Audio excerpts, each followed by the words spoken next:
Trisha first time school जाणार आहे आणि तिच्यासाठी सगळी काही शॉपिंग करायची आहे स्कूलसाठी. त्याआधी सकाळी छान इन्स्टंट ढोकळा बनवला होता मी रव्याचा. नाश्ता केल्यानंतर घरातली थोडीफार कामं केली आणि जांभळं खाल्ले दुपारच्या वेळी आणि त्यानंतर आम्ही रेडी झालो आणि त्रिशा पण खूप एक्साइटेड आहे तिच्यासाठी शॉपिंग करायला.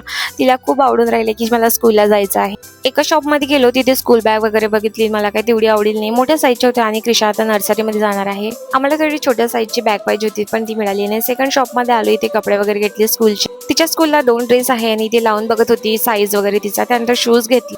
शूज घातल्यानंतर ती काढायचं नावच नाही घेत होती. पूर्ण दुकानभर ते शूज घालून फिरली आणि घरी येऊन तिने शूज काढले.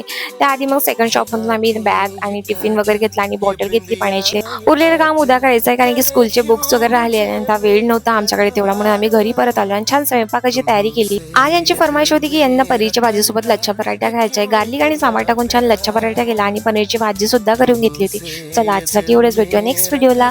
उद्याचा ब्लॉग पाहण्यासाठी फॉलो आणि लाईक करा. Bye bye.